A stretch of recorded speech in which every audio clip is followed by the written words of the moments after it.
Welcome to the Earning Freedom Podcast. I am Michael Santos with michaelsantos.com and prisonprofessor.com, and we're coming to the conclusion of this Earning Freedom Mastermind program. In fact, we have this episode, which I'll be talking about. It focuses on appreciation. And then the last episode, number 10, I'm going to be talking about how those principles that I learned from masterminds not only helped me through the 26 years that I served in prison, but how they've opened enormous opportunities for me since I concluded my 26-year obligation to the Bureau of Prisons and returned to society. It's only been 27 months since I concluded my obligation in August of 2013, and I'm out here doing what I had set my path to do from the day that I made this transformation. The first time that I read that story about Socrates that I spoke about during the first video of this episode of this Earning Freedom Mastermind program. And I want to tell you that if you embark upon this same type of deliberate, values-based, goal-oriented strategy, you too are going to create a phenomenal future for your life. And when you do, it's going to be really important for you to express appreciation and gratitude for the blessings that have come your way. To recap to give a quick summary for those who are just coming into the program for the first time today, let me just give you this brief recap. And I'm hoping that those of you who are in the audience, in jails or prisons across the country, or in schools for at-risk youth, you will be able to school or help those who are new to the program understand, because that's what this is all about. It's about spreading this message. This message began for me really centuries ago, because I learned from people who lived centuries ago, starting when I first read about Socrates, and then so many others going forward. What did they tell me to do? They inspired me to, first of all, introspect, look and consider the problems, the bad decisions that I had made early in my life, figure out how those bad decisions led me to where I was, and then say, no more. No more am I going to live this type of lifestyle that exposes me to problems, that causes pain for those people that I love and the people who loved me. But instead, I'm going to work really hard to build a better life, to build a measurement of success that works for me, understanding that every individual can define success in his or her own life. What's important is that you're consistent. What's important is that you pursue a deliberate, disciplined plan that will take you there. That's the first component of this entire Earning Freedom Mastermind course. The first component, as we said in episode 1, is identify the values by which you profess to live. If you do that, if you can articulate those values, that's the first prerequisite to transforming your life. In my case, what was it? Those of you in the audience that have been participating and following along with this episode will know what it is. I wrote about it in the Earning Freedom Mastermind course. I feel so great to be able to get these and show this on the camera. I don't know whether you will be receiving the books themselves or the downloadable PDFs. It's whatever your institution wants. I'm just simply trying to provide more opportunities for this message to get out there into prisons, into schools. And the first step, again, as I said, is values. Articulate the values by which you live. In my case, what was it and how did I get there? Simple. I began projecting into the future. When I was first locked inside of that jail cell, back in August of 1987, I started to think about the people that I would encounter in the future, that I wanted to be part of my close circle. I thought about the probation officer that I'd have to sit across the table from someday. I thought about an employer. I thought about business partners. I thought about anybody that could have a strategic alliance in helping me overcome my challenges. I wanted to be seen as somebody different from the bad decisions that I made when I was 20 years old. And so those values, that thought process, that Socratic questioning of what those people wanted got me to start thinking about, number 1, they'd want me to educate myself. Number 2, they'd want me to contribute to society in some kind of meaningful, measurable way. Number 3, they would want me to build a support network. And if I did that, if I focused on education, if I focused on contributions, if I focused on building a support network, the opportunities would grow for me to become something more than the bad decisions I made when I was 20. Same thing for each of you, but that leads you on to the second stage of prerequisites. What is that? Setting very clearly defined goals. Goals that have a time measurement. Goals that you can determine, did you hit it, did you crush it, or did you fail? And remember, failures are okay as long as you pick yourself up and you get back on this disciplined, deliberate path, okay? That was crucial. So for me, defining whether I was consistent with those values, what was it? Those of you in the group, it was number 1, university degree. That's how I would measure whether I was educated. It's not the same for everybody. That's what worked for me. The question is, what works for you? Number 2, it was contributing. What was it? It was publishing. It was publishing books that would allow me to transcend prison walls and contribute to the lives of other people who were readers, demonstrate that I was something more than the past bad decisions that I had made, something more than just a guy standing up for count in prisons across America, but instead was somebody that could help influence the thought process of what we could do better with regard to our nation's prison system. Number 3, support system, support network. I wanted to find 10 people, that's very clear, who I didn't know and who didn't know me, and persuade those 10 people to believe in me. That was the essential, clearly defined goals that I was striving to hit, and I wanted to do that during my first 10 years of imprisonment. Wanted to earn my university degree, wanted to publish, wanted to find these 10 people to believe in me during my first decade. And if I did that, I just believe that things would change for me. I believe the same thing can happen for you. Things will change for you. It's not going to happen by accident, but if you embark upon this path of determined, deliberate goal setting, then you go on this course of the Earning Freedom Masterminds. What's that? You got to move forward with 100% commitment to success as you define success. That's what it means to have the right attitude. Then you have to have an aspiration, seeing yourself as something more than where you are today, but rather what you wanted to become. For me, it was really quite simple. Always saw myself as being able to come back to society strong, with my dignity intact, ready to contribute and live a meaningful, relevant life, just as I want for each of you. Number 3, how do you get there? Incremental action steps, knowing that the decisions that I make today are going to open opportunities for new decisions tomorrow. And that's really crucial to understand. What you're doing today is going to create opportunities that right now wouldn't apply to you. It wouldn't matter to you right now. I mean, if somebody gave you, maybe if you've never written a sentence, or if you've never written anything of substance, if you met a publisher today, it wouldn't make any difference. At least that was the case for me. When I went into prison, I didn't know how to write a coherent sentence. And had I met a publisher or an agent or somebody who could introduce me later, that wouldn't have mattered to me at the early stages of the journey, because I didn't know how to seize the moment. So as a consequence of the investment that I made in developing my vocabulary, as I described in the last video, or learning how to put sentences and paragraphs together, that allowed me to really leverage new relationships that I built later on during the journey.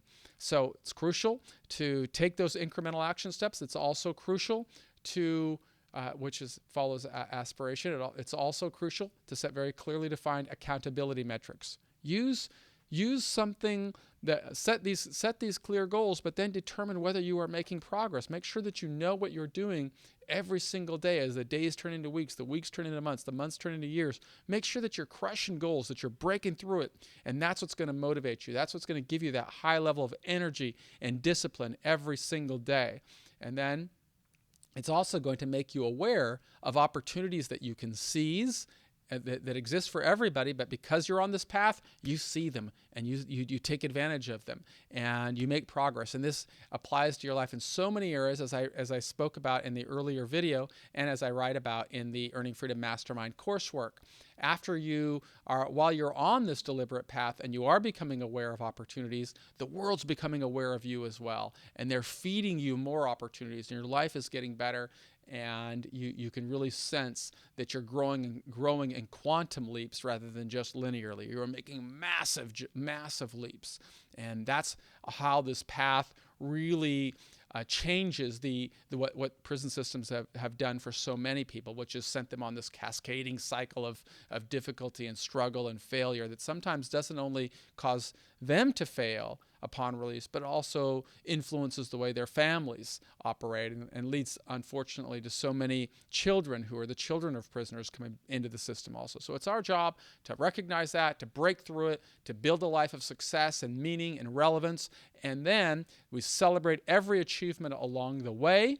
And then we get to this period where I'm talking about today, which is the final path of this mastermind program, and that's to express appreciation. It's to express our gratitude for the blessings that come our way. And there are, even when you're in prison, even when you're in struggle, you can find opportunities to express gratitude for the blessings that are your way. That I know that was the case for me, and I am very passionately convinced. I'm convinced that that's the case for every human being, regardless of where you are today.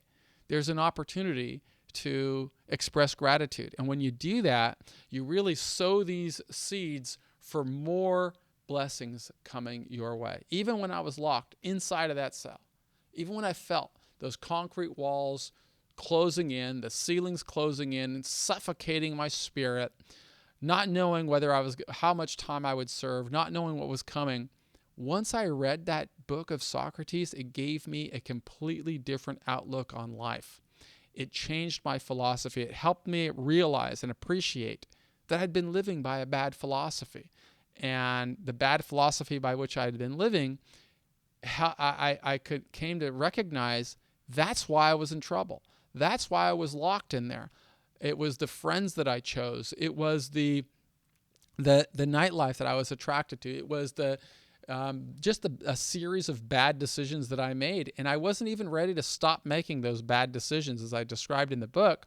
I wasn't even ready to stop making those bad decisions after I was arrested. When I was arrested, I only wanted one thing, and that was to get out of jail. But that's not the right philosophy, as you can see simply by looking at statistics. Those of you who follow sports, you bet on winning teams and you discard losing teams, okay? Take a look at the number of people who go through the nation's prison system and that come out and face nothing but struggle, nothing but challenge, over and over and over again.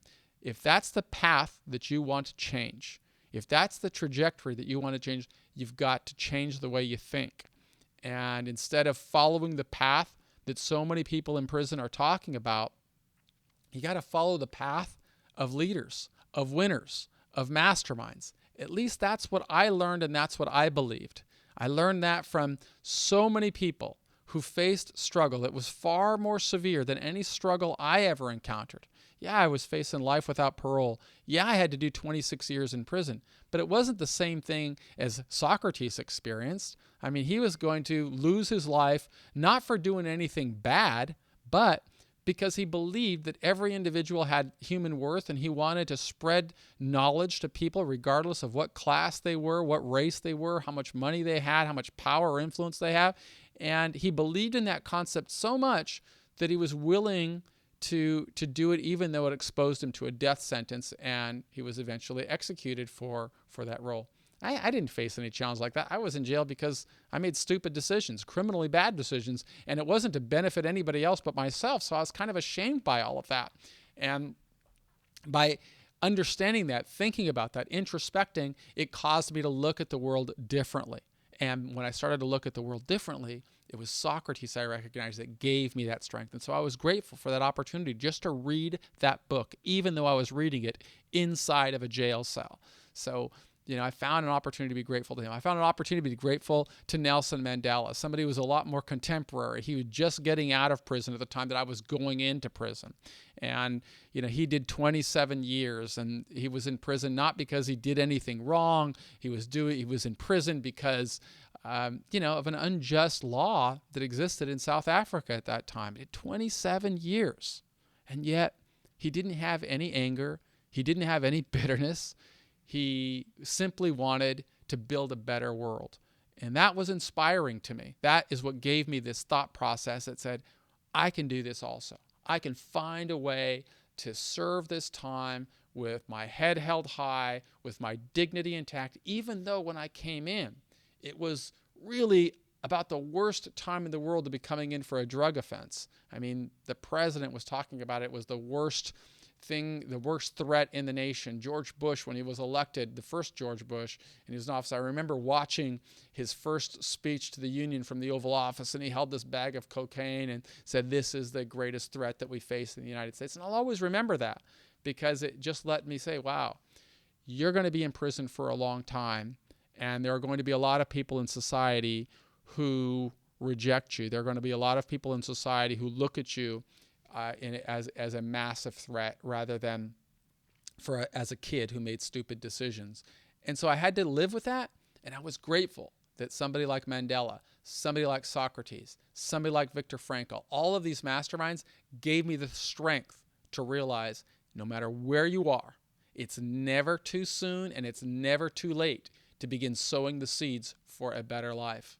Now, I'll tell you, there's a great cliche. I've probably said it before in earlier videos, but there's a great cliche. It says that the greatest time to plant an oak tree is 20 years ago. The second best time is today. Now, I wish that I would have made better decisions when I was a kid. I wish that I had paid attention in school. I wish that I had not been attracted to this fast life that resulted in me being sucked into the drug world and sentenced to 45 years in prison. But I can't deal with all those wishes. I got to plant a new oak tree. Best time? Avoid it 20 years before. But the second best time was right then. And now that more than 20 or nearly 30 years have passed since I made that decision, I can tell you that I planted an oak tree, just as you can plant an oak tree. You can start right now building a path to a better life. But it doesn't happen by accident. You got to nurture that path. You got to plant the seed, and then you got to fertilize that. Then you got to nurture it. You got to prune the weeds that come around it. You got to be on this path every single day. As a great mastermind once told me, it's all about visualize, plan, and execute. You've got to execute every single day, and that's what I am challenging you to become, a great executioner.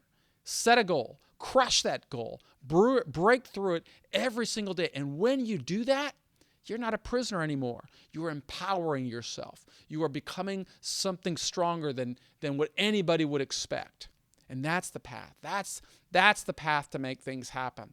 And right now, I want to tell you, I'm supposed to be saying a sponsorship message in between these programs. I don't even know which sponsorship message I'm going to do because I'm just ad-libbing here. I'm just going as fast as I can to let you know you can become something better than what you are right now if you followed this disciplined, deliberate path. And so when I'm going to say my sponsorship, I'm going to say sponsorship to each of you. I'm going to tell each of you, every one of you who is in jail right now or who is in a prison, who is watching this, I want to express my gratitude to you because you are the people who can help me do what I feel as though I am supposed to be doing, which is showing people you can always become something better. And I'm asking you to stick with this. I'm asking you to begin sowing these seeds for a better life. And as you do, I want you to know that I appreciate you, that I am grateful to you. Because when you do this, that's what we're going to need to change the way that our nation's system operates. This is the time. The time is right now. When we have the President of the United States visiting prisons, when we have leaders on the left and leaders on the right talking about this is a time to rethink the way that we've operated our criminal justice system, it all really comes down to what you do. My job is to try and show you you can become something more. Your job is to execute the model of these masterminds, of these people who inspired me, that I'm trying to carry on their message to the extent that I am able, and I am inviting you to begin carrying on this message for your own life. This is how I am showing my appreciation to the people who inspired me, and I am grateful for this opportunity to be able to, now that I'm out here living in Orange County, California, and now that I'm able to go back inside and use this technology to spread this message into jails and prisons across the nation, into schools, into where anybody is living without hope, without a sense that they can become something more. I've been in that situation. I was in that situation living without hope. I remember when I was still locked in jail and I had not yet been sentenced. And I remember that my grandparents stopped speaking to me because they were so humiliated and ashamed of the bad decisions that I had made. And I couldn't blame them. I mean, I really embarrassed my family. My father was a first generation, I'm a first generation Cuban American. My dad had escaped from Cuba to come here to build a better life for our family. And what did I do? I mean, I just made every bad decision a kid could make, not only getting involved in drugs, but after I was arrested, I continued making bad decisions and really just humiliated my family, and paid a heavy price for it. But my job was to build something new. And as I did, once I embarked upon this path, and took several years of commitment, but as I did, my family started to see me differently, and they had a change of opinion of me. And we were able to heal those challenges. And I know that a lot of you are living with that struggle right now. A lot of you are living feeling as though you've been abandoned by your community or by your family, or your wife might be leaving you, or you might have a difficult relationship with your child. Look, you know what? This is all part of the journey. This is all part of the journey of life. And I can tell you, the lower you are, the more opportunity you have to build something better. And if you build something better, you empower yourself. You take away the power of this system to extinguish your hope. Instead, you say, no, you can't get me. I will build my own hope. I will build my own life. I'll pick myself up and be stronger than ever before, than anyone else. And when you do that, that's when you move the needle in your life. That's when you start sowing seeds for a better outcome. And that's why I hope that you will follow along in this course, not only through your challenging times right now, but for the rest of your life. That's why I hope that you will learn from what this message I've been trying to share about Socrates, about Gandhi, about Mandela, about Frankl, about Dr. King, about Bill Gates, Steve Jobs, all of these masterminds. They all give us a path. They give us the path of success. It's not my path. It's not their path. It's the path of success. You see it in every individual who succeeds. They embark upon this same journey. They define their values. They set clear goals. They move forward with 100% commitment to success in every area of their life. I mean, there are some people that are extraordinarily successful in one area, but utter failures in another. I've probably said earlier in other videos that since I've come back to society, it's been a little over 2 years now, I've met people out here who live in a bigger prison than any prison that ever held me. Why? Because they are still operating not in the concept of these lessons from masterminds. They are operating from a bad philosophy. And as a consequence of their bad philosophy, they're always miserable. They're always angry. They're always negative. They don't feel good about themselves. They might have bad relationships with their family. They're not consistent or authentic. They're not living this values-based, goal-oriented life that we're striving to emulate when we look at leaders. It doesn't matter where you are. There was one mastermind I read. He was a professor at the University of Chicago. His name was Jacob Getzel. And I remember his description of what it is to be a good person and what it is to be a bad person. You see, the reality is we all go through stages in life, and the individual said, the good person is the individual that no matter how much bad he has done in his past, he's chosen to start doing good. The bad person is the person that no matter how much good they have done in the past, has started to do bad. Now, that message, I appreciated that message when I was inside, because the world saw me as being somebody bad. I sold coke. I went to prison as a young man. I was in prison with a long time to serve, and I was living without hope for a while until I learned these concepts of masterminds, and they strengthened me. They gave me a sense of appreciation for what I could become and a sense of meaning and hope, and I restored this hope, and I felt stronger, and I was grateful for it. But the reality is, I could see around, hey, this is just part of life. In fact, I just read today, before I did this podcast, I was reading today about an attorney general, which is the highest law enforcement officer in any given jurisdiction or state, was just indicted for fraud. And she ran on a campaign of eliminating fraud. And now she's being investigated, and she just had to resign. And what does that tell me? Well, at one point she was good. Everybody believed in her. But now they're seeing her as being bad. See, history is filled with these stories that we can learn from to empower ourselves, that regardless of where we are today, that is not a promise for what is coming tomorrow. The only promise for what is coming tomorrow is the choice that each of us makes every single day.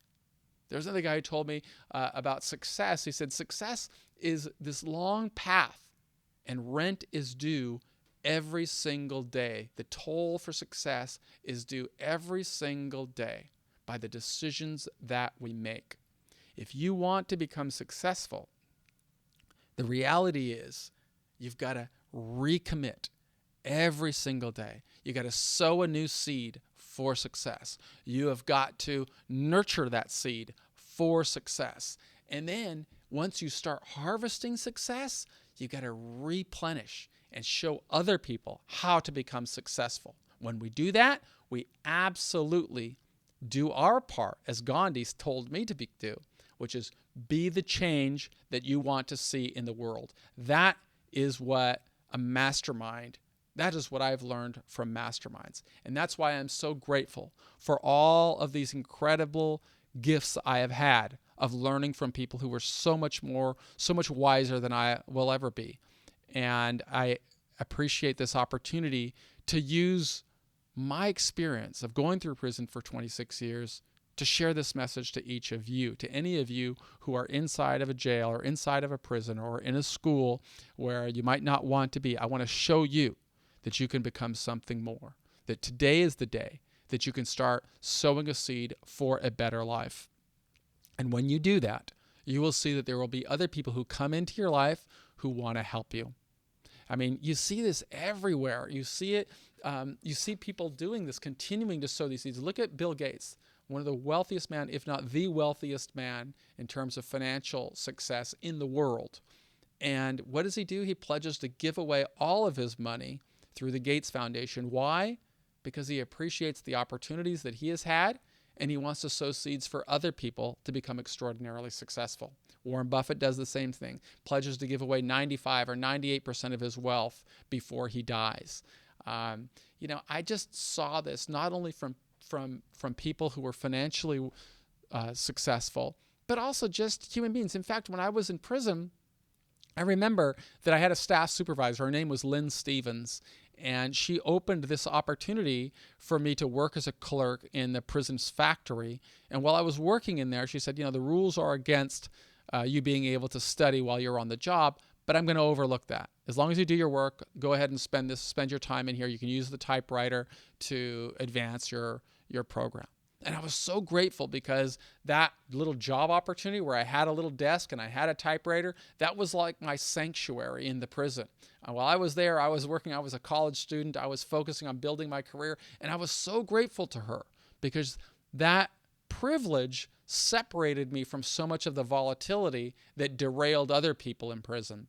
And I would encourage you, find your own sanctuary, find your own niche. And then when you find it, express appreciation and then work hard to prove worthy of that gift that you have to begin sowing your own seeds for your new oak tree, an oak tree that will grow strong and be, that you will fortify with your daily commitment to building it stronger. And do it in every area of your life. Use this Earning Freedom Mastermind program to improve relationships, to improve your physical fitness, to improve your intellect, your skill set, your value system by which you live. And when you do that, you will find that new opportunities open and they never stop opening. This is a strategic, opportunistic plan, without a doubt, but it's deliberate. It will take you from where you are to where you want to go. And to the extent you embrace it, I absolutely feel so passionate that you will come to a realization and say, I could even be grateful for some of the time I spent inside of jail, some of the time I spent inside of a prison, some of the time I spent inside of a school for at-risk youth. Why? Because I used this time, and it was in this environment, in this period of struggle and adversity, that I was able to overcome and build a better life. There is a statement that says that gold is tested through fire, and good character is tested through the fire of adversity. You may be going through adversity right now, but you're not going to be the first, and you're not going to be the last. And even if you overcome this struggle and this adversity that you're going through right now, I've got news for you. There is more to come, because that's what life is about. It's about facing struggle, facing adversity, and then breaking through, and then just totally crushing it and building a better life, and knowing that is, Frank Sinatra saying that he said in New York, you can make it in New York, you can make it anywhere. If you can make it from where you are right now, you will build your self-confidence, and you will absolutely know you can make it anywhere. I made it through 26 years in prison, and now I've come back to society, and I'm making it out here. And my passion, my energy is to go back and show others how they can do the same. And that's what I'm going to talk about in the next video. I'm just going to talk about, hey, what has happened in my life since I've come back to society, and what am I doing to sow seeds for the next 20 years? So that's all for today. I am Michael Santos with michaelsantos.com and prisonprofessor.com. Very excited and grateful to be sharing the Earning Freedom Mastermind course with you. If you're listening outside, if you have access to iTunes, again, I am going to beseech you, please help me be the change that I want to see in the world by spreading this message further. How do you do it? Doesn't cost a penny. All you got to do is go to the iTunes store, subscribe to the Earning Freedom podcast, rate and review the show, and that's what gets us more distribution and helps us change more lives. Thank you very much. I am Michael Santos, and look forward to coming back with one more video for the Earning Freedom Mastermind course.